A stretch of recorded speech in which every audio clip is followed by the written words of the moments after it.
வணக்கம் ஜோதி நண்பர்களே. 2025 சனிப்பெயர்ச்சி பலன்கள். வர மார்ச் மாதம் இறுதியில் சனிப்பெயர்ச்சியானது நடக்க இருக்கிறது. தனது சொந்த ராசியான கும்ப ராசியிலிருந்து சனி மீன ராசிக்கு பயிற்சியாகி 2027 வரைக்கும் அங்கே சஞ்சாரம் செய்துட்டு வருவாங்க. பொதுவாக இந்த 2025 வருடத்தை பொறுத்த வரைக்கும் பெரும்பாலான ஜோதிடர்களுடைய கருத்துக்கள் அப்படிங்கிறது கொஞ்சம் நெகட்டிவான விஷயங்களை நோக்கி தான் இருக்குது. நானும் கூட இந்த 2025 வருட பலன்களை அதெல்லாம் எப்படி என்ன அப்படிங்கிறது கொஞ்சம் தெளிவாகவே சொல்லியிருப்பேன். ஆனால் இது எல்லாத்துக்கும் பேஸாக இருக்கிறதே பார்த்திங்கன்னா இந்த சனிப்பெயர்ச்சி தான்.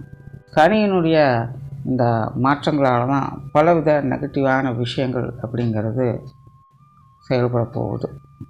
அதுலேயும் இந்த வருடம் குறிப்பிடத்தக்க வகையில் சனிப்பெயர்ச்சி அன்னைக்கே பார்த்திங்கன்னா இந்த வருடத்தினுடைய முதல் சூரிய கிரகணமும் ஏற்படுது. இந்த வருடம் ஏற்படக்கூடிய அந்த சூரிய கிரகணம் அப்படிங்கிறது கொஞ்சம் பவர்ஃபுல்லாக தான் இருக்கும்.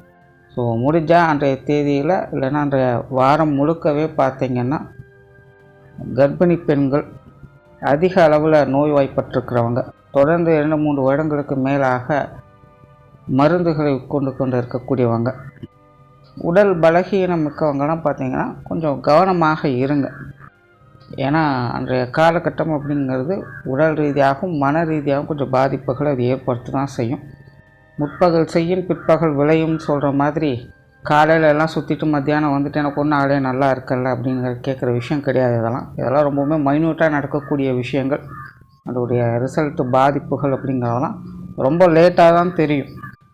பல பிரச்சனைகள் இதனால் இப்படித்தான் நடந்திருக்கு அப்படின்னு புரிஞ்சிக்காமல் இருக்கிறதுக்கு முக்கிய காரணமே இந்த மாதிரியான விஷயங்கள் தான். எல்லோரும் என்ன நினைக்கிறாங்கன்னா அப்போதைக்கப்பே ரிசல்ட்டு கிடைச்சோன்னா அப்போ தான் அதுக்கு சம்மந்தப்பட்டது அப்படின்னு நினச்சிக்கிறது. பட் எல்லாத்துலேயுமே அது அப்படி நடக்காது. சில விஷயங்கள் உடனுக்குடனே ரிசல்ட்டு கொடுக்கும், சில விஷயங்கள் ரொம்பவுமே நாள் பட்ட பிறகு தான் பலனை கொடுக்கும். அந்த மாதிரி தான் இந்த சூரிய கிரகணம் அன்னைக்கும் கொஞ்சம் கவனமாக இருங்க. இன்னொரு விஷயம், இந்த பச்சிளம் பிள்ளைகள்லாம் இருக்காங்க அப்படின்னா கொஞ்சம் கவனமாக பார்த்துங்க. அவங்களுக்குலாம் கொஞ்சம் ஹெல்த் இஷ்யூஸ் இந்த டைமில் வருவதற்கான வாய்ப்புகள் இருக்குது. ஸோ இந்த சனிப்பெயர்ச்சிங்கிறது நடைபெற அன்னைக்கே பார்த்திங்கன்னா எவ்வளோ பெரிய வீரியத்தோடு செயல்படுதுன்னு பார்த்துக்கோங்க. அந்த ஜோதிடத்தை பொறுத்த வரைக்கும் இந்த கிரக பயிற்சிகள் அப்படிங்கிறது ரொம்ப ரொம்ப முக்கியம். அதுலேயும் மெயினாக பார்த்திங்கன்னா குரு பயிற்சி அந்த சனிப்பெயர்ச்சி அப்படிங்கிறது ரொம்ப ரொம்ப முக்கியம். ஏன்னா குரு முழு சுப கிரகமாக இருக்கிறதுனால நல்ல விஷயங்களை பற்றி தெரிஞ்சுக்கலாம். அண்ட் சனி அதுக்கு அப்படியே ஆப்போசிட். அதுவும் இல்லாமல் அதனுடைய டிரான்சிஷன் பீரியடுங்க அப்படிங்கிறதும் ஜாஸ்தி. ஆனால் அது மட்டும் இல்லை, குரு பார்வை கோடி நன்மை அப்படிங்கிற மாதிரி சனி கொடுக்க எவர் தடுப்பாருன்னு பழமொழியே இருக்குது. ஸோ சனியை பொறுத்த வரைக்கும் உன்னை கொடுக்கணும் அப்படின்னு முடிவு பண்ணிருச்சு அப்படின்னா அதை தடுக்கிறதுக்கு கடவுளாலையும் முடியாது அப்படின்னு பழமொழிகளே இருக்குது. ஸோ அப்படிப்பட்ட இந்த சனியினுடைய பெயர்ச்சி எப்படி இருக்கும் அப்படின்னு தெரிஞ்சுக்கிறதுக்காக இந்த சனிப்பெயர்ச்சி பலன்கள் அப்படிங்கிறதும் ஜோதிடத்தில் ரொம்பவுமே முக்கியமாக கருதப்படுது. அண்ட் சனியை பொறுத்த வரைக்கும் என்ன தான் இது ஒரு நெகட்டிவான விஷயங்களை கொடுத்தாலும் எப்போவுமே ஒரு கதவு அடித்தால் இன்னொரு கதவு திறக்கும் அப்படிங்கிறது எல்லாருக்கும் தெரிஞ்ச விஷயம் தான். ஸோ முழுவதுமே நெகட்டிவான விஷயங்கள் அப்படிங்கிறது இருக்காது. நெகட்டிவ் இருந்தாலும் கூட அங்கேயும் சில பாசிட்டிவான விஷயங்கள்லாம் இருக்கும். அதனால தான் இந்த சனிப்பெயர்ச்சி பலனை எதுக்கு முக்கியமாக ஜோதிடம் பார்க்குது அப்படின்னா, நல்லது நடக்கலைனாலும் பரவாயில்ல, கெட்டது எதுவும் நடக்காமல் இருந்தால் அதுவே ஒரு பெரிய நல்ல விஷயந்தான் அப்படிங்கிறதுக்காக தான். ஸோ அப்படி இந்த மீன ராசியில் அடி எடுத்து வைக்கும் சனி உங்கள் ராசிக்கு என்ன மாதிரியான பலன்களை கொடுக்கும் அப்படிங்கிறத பற்றி தான் பார்க்க போகிறோம். மிதுன ராசி. மிதுன ராசிக்கு 8க்கும் 9க்கும் அதிபதியாக இருக்கக்கூடிய சனி இனி உங்களுடைய ராசிக்கு 9ஆம் இடத்திலிருந்து 10ஆம் இடத்திற்கு பயிற்சியாகி அடுத்த 2.5 வருட காலங்கள் அங்கே சஞ்சாரம் செய்துட்டு வரும். பொதுவாக சனியை பொறுத்த வரைக்கும் மிதுன ராசிக்கு இது பெரிய அளவில் நெகட்டிவும் கிடையாது, அதே போல் பெரிய அளவில் பாசிட்டிவும் கிடையாது. மிதுனத்தை பொறுத்த வரைக்கும் சனி எப்போவுமே ஒரு பேலன்ஸ் தியரி மாதிரி தான் வேலை செய்யும். Centre of nature, centre of gravity அப்படின்னு சொல்கிற மாதிரி என்ன தான் பெரிய அளவில் கஷ்ட நஷ்டங்களை கொடுத்தாலும் அவரை நிவர்த்தி பண்ணக்கூடிய தன்மைகளையும் அந்த ராசி லக்னக்காரங்களுக்கு கொடுக்கும். அதே போல் சனியால் என்னதான் நன்மைகள் நடந்தாலும் கூட அதன் மூலமாக பெருசாக ஆட்டம் போட வைக்காமல் அனுசரணையாய் பக்குவமாக ஒரு பக்கமாக அமைதியாக உட்கார வைக்கும். ஸோ சனியை பொறுத்த வரைக்கும் இந்த மிதுனத்திற்கு எப்போவுமே ஒரு நியூட்ரலான வகையில் தான் அது வேலை செய்யும். காலநிலைகளுக்கேற்ப மிதுனராசிக்காரங்களுடைய வாழ்க்கை நிலை ஏற்ற இறக்கங்களாக எப்படி இருந்தாலும் கடைசியில் ஒரு பேலன்ஸ்டான அமைப்புகளுக்கு அவங்க தானாகவே சேர்ந்துருவாங்க. அதனாலேயே இந்த மிதுனத்தை பொறுத்த வரைக்கும் எப்போவுமே ஒரு சுமூகமான வாழ்க்கை அப்படிங்கிறது இருக்கும். உண்மையிலே இந்த சுமூகமான வாழ்க்கைக்கு குறையில்லாத ஒரு ராசி அப்படின்னா அது மிதுனம் அப்படின்னு சொல்லலாம். ஏன்னா அங்கே பெருசாக ஆகோ ஓஹோன்னு சொல்கிறதுக்கும் எதுவும் இருக்காது. அதே போல் ரொம்பவுமே குற்றம் குறை சொல்கிறதுக்கும் ஒன்றும் இருக்காது. அதனாலேயே இந்த மிதுன ராசிக்காரங்க என்ன நடந்தாலும் சரி தன் கையே தனக்கு உதவி, தனக்குத்தானே நண்பன் தனக்குத்தானே பகைவன் அப்படிங்கிற நிலைகளில் எப்படியோ சுதாரிக்கொண்டு அவங்களுடைய வாழ்க்கையில் அவங்க ஒரு சமநோக்கு நிலைகளில் அவங்க நிலை பெற்று இருப்பாங்க. இந்த மாதிரியான அமைப்புகளுக்கு பெரும்பாலும் காரணமாக இருக்கிறது இந்த சனி தான். அதாவது கீழே விழுந்தாலும் மீசையில் மண் ஓட்டலன்னு சொல்லுவாங்க. இது மிதுனத்துக்கு முழுவதுமாக போகும். ஆனால் இந்த விஷயத்தை நல்லதுக்கும் எடுத்துக்கலாம், கெட்டதுக்கும் எடுத்துக்கலாம். இது ஒருத்தங்களை கிண்டல் பண்ணுறதுக்காக மட்டும்தான் இந்த பழமொழியை சொல்கிறது. பட் இது உண்மையிலேயே நல்ல விஷயங்களுக்கும் பொருந்தும், கெட்ட விஷயங்களுக்கும் பொருந்தும். கழுவுற மீனில் நழுவுற மீன் அப்படிங்கிறதும் இதற்கு ஒத்த ஒரு பழமொழி தான்.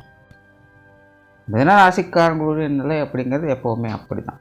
இந்த சனியினுடைய அமைப்பும் பார்த்திங்கன்னா மிதுன ராசிக்காரங்களுக்கு அப்படி தான் செயல்பட்டுக்கிட்டு இருக்கும் எப்பொழுதும். மிதுன ராசிக்காரங்க இப்போ தான் அஷ்டமச்சனி அப்படிங்கிறத கடந்து வந்திருக்காங்க. கடைசியாக யோகச்சனியில் கடந்த 2 வருடம் அப்படிங்கிறது போயிருக்கும்.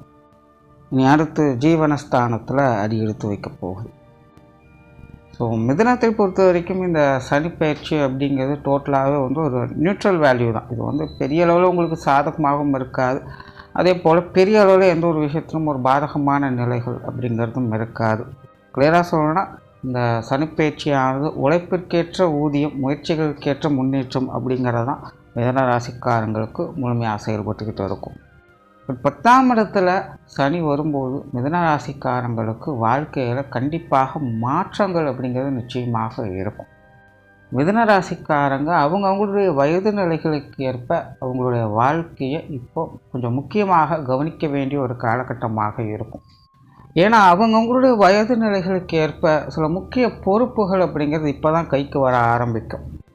இதனால் வரைக்கும் நீங்கள் எப்படி வேணாலும் இருந்திருக்கலாம், நீங்கள் என்ன வேணாலும் யோசிச்சிருக்கலாம், என்ன வேணாலும் செயல்பட்டு இருக்கலாம், உங்களுடைய வாழ்க்கை நிலைகள் எப்படி வேணாலும் இருந்து வந்திருக்கலாம்.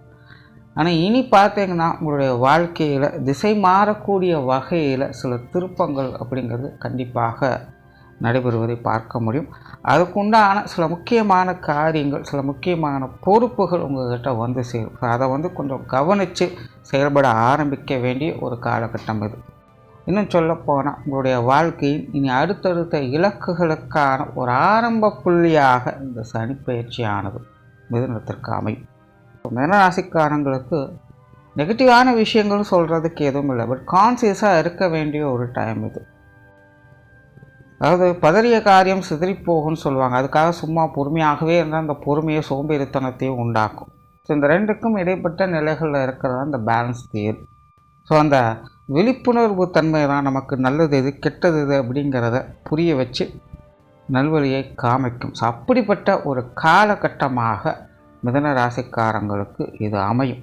அப்போ அப்படிப்பட்ட நிலையை புரிந்து கொள்ளக்கூடிய, ஏற்றுக்கொள்ளக்கூடிய அந்த மனோபக்குவம், அந்த கான்சியஸ் நிலை அப்படிங்கிறது மிதுன ராசிக்காரங்களுக்கு இப்போ தேவை. ஸோ கொஞ்சம் கேர்லெஸ்ஸாக இருக்காதீங்க. எல்லா விஷயங்களுமே கொஞ்சம் உற்று கவனிங்க, எல்லா விஷயங்களையுமே கொஞ்சம் ஆலோசனை பண்ணுங்கள், எல்லா சைடில் இருந்துமே யோசித்து பாருங்கள். ஏன்னா இந்த 10ஆம் இடத்துல மிதுனத்தை பொறுத்த வரைக்கும் சனி வரக்கூடிய அந்த காலகட்டங்களில் ஒரு சைட்லேயே எல்லா விஷயங்களும் நடக்காது. எல்லா சைடில் இருந்தும் எல்லா விஷயங்களையுமே அனுஷ்டிக்கக்கூடிய நிலைகளில் தான் காரியங்கள் அப்படிங்கிறது போகும். ஸோ அது எப்படி வேணாலும் எந்த வகையில் வேணாலும் ஒரு நல்ல காரியம், ஒரு ஆகாத விஷயங்கள் அப்படிங்கிறது வரலாம். ஸோ எல்லா நிலைகளில் இருந்துமே யோசித்து பார்க்கக்கூடிய, சிந்தித்து செயல்படக்கூடிய அந்த மனோ பக்குவம் அப்படிங்கிறது மிதுனராசிக்காரங்களுக்கு தேவைப்படக்கூடிய ஒரு காலகட்டம் தான். குறிப்பாக கெரியர் பேஸ்டான விஷயங்களில் மிதுன ராசிக்காரங்களுக்கு நிறைய மாற்றங்கள் அப்படிங்கிறது தவிர்க்க முடியாததாக இருக்கும். ஆல்ரெடி மிதுன ராசிக்காரங்கள்லாம் தொழில் மாற்றங்கள், வேலை மாற்றங்கள் போன்ற விஷயங்கள்லாம் ஆலோசிச்சுக்கிட்டு தான் இருப்பீங்க. சிலருக்கு அந்த மாதிரியான விஷயங்கள் ஏற்படவும் செஞ்சுருக்கும். ஆனால் மிதுனத்தை பொறுத்த வரைக்கும் வேலை தான் மாறி இருக்கே தவிர வாழ்க்கையில் பெருசாக எந்த ஒரு மாற்றம் இல்லை அப்படின்னு அவங்க ஃபீல் பண்ணுவாங்க. காரணம் என்னென்னா, கிரக அமைப்புகள் இந்த மாதிரியான விஷயங்கள் காரியங்களுக்கு ரொம்பவுமே ஒரு பிகினிங் ஸ்டேஜில் தான் இருக்குது. இன்னும் முழுமையான பலன்கள் எதையும் கொடுக்கல, இப்போ தான் ஆரம்பிக்கிறாங்க அப்படின்னு சொல்லலாம். ஸோ இது பார்த்திங்கன்னா, இந்த சனி பெயர்ச்சிக்கு பிறகும் கூட மிதுன ராசிக்காரங்களுக்கு தொழில், வேலை, உத்தியோக ரீதியாக நிறைய மாற்றங்களை கொண்டு வர செய்யும். பட் அதனால் வாழ்க்கையில் பெருசாக ஏதாவது மாற்றம் வந்துடுமா அப்படின்னு பார்த்தீங்கன்னா, அப்படியெல்லாம் எதுவும் சொல்ல முடியாத வழக்கமான விஷயங்கள் தான், எப்போது இருக்கக்கூடிய நிலைகள் தான் பார்த்துக்கிட்டு வருவீங்க. ஒரு சராசரியான வழக்கமான நிலைகள் அப்படிங்கிறது தொடர்ந்துட்டுருக்கும். அதில் சின்ன சின்ன அப்கிரேடேஷன் அப்படிங்கிறது கிடைக்கப்பெற்று வருவீங்க. ஒரேடியாக வாழ்க்கையவே வாழ்க்கையை அப்படியே புரட்டி போடக்கூடிய விஷயங்கள் அப்படிங்கிறதெல்லாம் எதுவும் கிடையாது. பட் இங்கே கவனத்தில் வச்சுக்கோங்க, இது நல்லதுக்கும் சொல்லணும், கெட்டதுக்கும் சொல்லணும். நல்லது நடந்தாலும் கை கெட்டியது வாய் கெட்டலங்கிற மாதிரி போயிடும். கெட்டது நடந்தாலும் தலைக்கு தலைப்பாகோட போயிடும். ஏன்னா ராசிக்காரங்களுக்கு பிரச்சனைகள் கொடுக்கணும்னு நினைக்கிறவங்க கூட அந்த டைமில் கொஞ்சம் ஒதுங்கி தான் போக ஆரம்பிப்பாங்க. அதுவே ஒரு பெரிய ப்ளஸ் தான். ஆரம்பத்தில் சொன்ன மாதிரி நல்லது நடக்கலைனாலும் பரவாயில்ல, கெட்டது நடக்காமல் இருந்தாலே போதும், நிம்மதியாக இருந்துக்குவோம். அந்த மாதிரி தான் மிதுன ராசிக்காரங்களுக்கு இந்த சனி பயிற்சியானது அமையுது. அதனால் உங்களுடைய கரியர் பேஸ்டான விஷயங்களில் சில சாதகமான அமைப்புகளை எதிர்பார்க்கலாம். இடமாற்றங்கள் போன்ற விஷயங்கள் திருப்திகரமாக இருக்கும். வெளிநாடு சம்பந்தப்பட்ட விஷயங்கள் சாதகமான நிலையில் இருக்கும். குறிப்பாக மிதுன ராசிக்காரங்களுக்கு இந்த வெளிநாடு சம்பந்தப்பட்ட விஷயங்கள், உத்தியோக ரீதியான சமாச்சாரங்கள் அப்படிங்கிறது இந்த காலகட்டங்களில் அதிகமாகவே செயல்பட ஆரம்பிக்கும். நிறைய பேர் மிதுன ராசிக்காரங்க, மிதுன லக்னக்காரங்க கூட வெளிநாடுகளுக்கு போய் பணியாற்றக்கூடிய அமைப்புகள் அப்படிங்கிற ஏதாவது வகையில் கைகூடும். உங்களுடைய சுய ஜாதக ரீதியும் அதுக்குண்டான கிரக அமைப்புகள் சாதகமாக இருக்கும் பட்சத்தில் இந்த சனி பயிற்சிக்கு பிறகு உங்களுடைய வெளிநாடு கனவுகள் அப்படிங்கிறது வேலைக்காக மட்டுமல்ல, மற்ற விஷயங்களுக்காக கூட வெளிநாடு சமாச்சாரங்களில் நன்மைகளை எதிர்பார்க்க முடியும். அதே போல் பொருளாதார ரீதியான முன்னேற்றங்கள் அப்படிங்கிற இந்த காலகட்டங்களில் அளவான அமைப்புகள் இருக்கும். நிறைய பேருக்கு இந்த பொருளாதார ரீதியான நிதி சுமைகள் அப்படிங்கிறது கொஞ்சம் சிக்கலான நிலைகளில் போய்கிட்டு இருக்கும். அதுவும் குறிப்பாக இப்போது சமீப காலங்களில் பொருளாதார நிலை அப்படிங்கிறது மிதுன ராசிக்காரங்களுக்கு கொஞ்சம் இறுக்கி பிடிக்கக்கூடிய நிலைகள் தான். முன்னாடியெல்லாம் ரொம்ப பிரச்சனைகளாக இருந்தது. இடையில கொஞ்சம் ரெஸ்ட் விட்ட மாதிரி கொஞ்சம் நல்ல நிலைகளை பார்த்துருப்பீங்க. அப்புறம் திரும்பவும் பார்த்திங்கன்னா பழைய நிலைமைகள் பிரச்சனைகள் ஆரம்பிச்சிருக்கும். ஸோ பொருளாதார நிலைகள் அப்படிங்கிறது கொஞ்சம் இறுக்கி பிடிக்கிற சூழ்நிலைகள் தான் போய்கிட்டு இருக்குது. இப்படி இந்த சனி பயிற்சிக்கு பிறகு பார்த்திங்கன்னா பொருளாதார நிலைகளையும் நல்ல மாற்றங்களையும் முன்னேற்றங்களையும் பார்க்க முடியும். எல்லாத்தையுமே சமாளிக்கக்கூடிய விஷயங்களை பார்த்து வருவீங்க. கடன் சுமைகள்லாம் கொஞ்சம் குறைய ஆரம்பிக்கும். இந்த லோன் சம்மந்தப்பட்ட விஷயங்கள்லாம் சில ஆதாயங்களை பார்க்க முடியும். அதே போல் சொத்து சுகங்கள், வாகனங்கள் வகையிலிருந்து வந்த பிரச்சனைகள், வில்லங்கமான விஷயங்கள் இதெல்லாமே அகல ஆரம்பிக்கும். இந்த சொத்து பிரச்சனைகளால் சங்கடம் ஏற்பட்டு இருக்கக்கூடியவங்களுக்கு, அதே போல் வழக்குகள், பஞ்சாயத்துகள் போன்ற விஷயங்களில் கூட சில சாதகமான அமைப்புகளை இந்த சனிப்பெயர்ச்சிக்கு பிறகு பார்க்க முடியும். குடும்ப விஷயங்கள், காரியங்களில் நிறைய மாற்றங்களை பார்க்க முடியும். ஏற்கனவே மிதுன ராசிக்காரர்களுக்கு குடும்ப வாழ்க்கை அப்படிங்கிறது கொஞ்சம் சிக்கலாக இருந்து வந்திருக்கும். எப்போ இந்த அஷ்டமச்சனி ஆரம்பித்ததோ அப்போ இருந்தே பார்த்திங்கன்னா குடும்ப சூழ்நிலைகளில் நிறைய நெருக்கடிகளும், குடும்ப உறவுகளுக்குள்ள நிறைய மனஸ்தாபங்களும் தொடர்ந்து பார்த்து வருவாங்க. இப்போது சில காலங்களாக அதிகரிக்கவே செஞ்சுருக்கும். நல்லது செஞ்சாலும் குத்தம், கெட்டது செஞ்சாலும் குத்தங்கிற மாதிரி என்ன செஞ்சாலும் யாரோ ஒருத்தங்களுக்கு அது குற்றங்குறையாகவே தெரிஞ்சுக்கிட்டே இருக்கும். அந்த மாதிரி குடும்ப வாழ்க்கையில் சிக்கலான நிலைகளை பார்த்து வரக்கூடிய இந்த மிதுன ராசிக்காரங்களுக்கெல்லாம் இனி குடும்ப வாழ்க்கையில் ஒரு நல்ல அமைப்புகளை, குடும்பத்துக்குள்ளே முன்னேற்றம் தரக்கூடிய விஷயம், குடும்பத்துக்குள்ளே ஒற்றுமை தரக்கூடிய விஷயங்களை இனி தொடர்ந்து பார்த்து வர முடியும். குடும்பத்துக்குள்ளே சுப விசேஷங்கள், சுப காரியங்கள் போன்ற அமைப்புகளை இனி பார்க்க முடியும். குறிப்பாக உங்களுக்கும் சரி, உங்கள் இல்லத்தாரை சார்ந்தவங்களுக்கும் சரி, இந்த சுப விசேஷங்கள், சுப காரியங்கள், திருமண அமைப்புகள், புத்திரவாக்கு அமைப்புகள் அப்படிங்கிறதெல்லாம் சிறப்பாக இருக்கும். குடும்ப உறவுகளுக்குள்ளே இருந்து வந்த சங்கடங்கள், மனக்கசப்புகள் அப்படிங்கிறது விலக உங்களுக்கு சப்போர்ட் பண்ண ஆரம்பிப்பாங்க. ஆரம்பத்தில் சும்மா சங்கடம் கொடுக்கவங்க கூட இனி கொஞ்சம் ஒதுங்கி போக செய்வாங்க. அப்படிங்கிற மாதிரி குடும்பத்தில் இருக்கிறவங்களாம் இனி உங்களை புரிந்து கொண்டு அனுசரித்து அரவணைக்கவே முற்படுவாங்க. அப்படி அரவணைக்கலைனாலும் கூட பிரச்சனை பண்ணாமல் ஒதுங்கி போவதாக செய்வாங்க. இது வரைக்கும் உங்களை சீண்டி விட்டு சங்கடம் கொடுத்து வந்தாங்கன்னா இனி அந்த மாதிரியெல்லாம் எதுவும் இல்லாமல் வேண்டான்னு ஒதுங்கி போக ஆரம்பிப்பாங்க. அதுவே உங்களுக்கு ஒரு பெரிய ப்ளஸ்ஸாக இருக்கும். ஸோ குடும்ப சூழ்நிலைகள் இருந்து வந்து அந்த தேவையில்லாத ஆகாத விஷயங்கள் அப்படிங்கிறதெல்லாம் முழுவதுமாக விலக ஆரம்பிக்கும். உடன்பிறப்புகள் சார்ந்த விஷயங்கள் மட்டும் கொஞ்சம் ஒட்டாது, கொஞ்சம் ஒதுங்கி போகவே செய்யும். அவங்க வகையில் மட்டும் கொஞ்சம் பற்றும்படாமல் இருக்கிறது நல்லது. மற்றபடி பெற்றோர்கள் வகையில் கணவன் மனைவி உறவுகள், குழந்தைகள் சார்ந்த விஷயங்கள் இதெல்லாமே பார்த்திங்கன்னா ஒரு சாதகமான அமைப்புகளை கொடுக்கும். பட் குடும்ப உறவுகளுக்குள்ளே பார்த்திங்கன்னா கொஞ்சம் உடல்நலம் சார்ந்த பிரச்சனைகள் தலை தூக்கச் செய்யும். பெரிய அளவில் இருக்கும்னு சொல்ல முடியாது, ஆனால் ஏதோ ஒரு வகையில் சின்ன சின்ன மருத்துவ விரயங்களை அப்பப்போ கொடுத்துக்கிட்டு தான் இருக்கும். ஸோ குடும்ப உறவுகளுக்குள்ளே உங்களுக்குன்னு சொல்லக்கூடிய வகையில் கூட இல்லை, பட் குடும்ப உறவுகளுக்குள்ளே உடல்நலம் சார்ந்த சின்ன சின்ன பிரச்சனைகள், அசௌகரியங்கள் அப்படிங்கிறது அவ்வப்போது வந்துக்கிட்டு தான் இருக்கும். ஸோ அந்த ஒரு விஷயத்தை மட்டும் கவனத்தில் வச்சுக்கலாம். மற்றபடி குடும்ப உறவுகளுடைய அரவணைப்புகள் அப்படிங்கிற இந்த காலகட்டங்களில் முழுமையாக இருக்கும். மாணவர்களுக்கு கல்வி மற்றும் வித்தை சார்ந்த விஷயங்கள் திருப்திகரமாக இருக்கும். ஏற்கனவே மீனராசி மாணவர்கள் கல்வி வித்தைகளில் கொஞ்சம் தேவையில்லாத அலைச்சல்கள், சங்கடங்கள் அப்படிங்க அதிகமாக இருக்கும். மாணவர்கள் திறன் பெற்றவர்களாக அமைந்திருப்பாங்க, ஆனால் திறனுக்கேற்ற அங்கீகாரம் அப்படிங்கிறது கிடைச்சிருக்காது.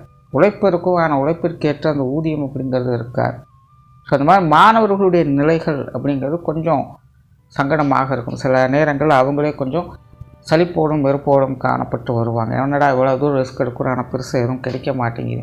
இல்லைனா சம்மந்தலாம் வேறு ஏதாவது ஒரு விஷயங்களில் ஈர்க்கப்பட்டிருப்பாங்க. அவங்களுக்குன்னு ஒரு ஒளி அமைத்து கொண்டு அதில் போயிட்டுருப்பாங்க. மற்றவங்களுக்கு இது பிடிக்காது, புரியாது, ஆனால் நல்ல டேலண்டடாக இருப்பாங்க. பட் அதை ரெகனைஸ் பண்ணிக்கிறக்கோ அல்லது மற்றவங்களுக்கு புரிய வைக்கிறதுக்கோ முடியாது, சிரமப்படுவாங்க. ஸோ அந்த மாதிரியான குழப்பங்கள் எல்லாம் இந்த சனிப்பெயர்ச்சிக்கு பிறகு முழுவதுமாக மாற ஆரம்பிக்கும். மாணவர்களுக்கு கல்வி வித்தைகளில் நல்ல முன்னேற்றம் பெறக்கூடிய அமைப்புகள், உங்களுடைய திறமைகளை வெளிப்பாட்டக்கூடிய அமைப்புகளை பார்க்க முடியும். ஓவராலாக மிதுன ராசியை பொறுத்த வரைக்கும் இது உங்களுக்கான வாய்ப்புகள் வரக்கூடிய ஒரு காலகட்டம் தான். அப்படி வரக்கூடிய வாய்ப்புகளை சரியான முறையில் பயன்படுத்திக்கிட்டிங்கன்னா இனி அடுத்தடுத்து வரக்கூடிய காலகட்டங்களில் சிறப்பான முன்னேற்றங்களை பார்க்க முடியும். நன்றி, வணக்கம், வாழ்க வளமுடன்.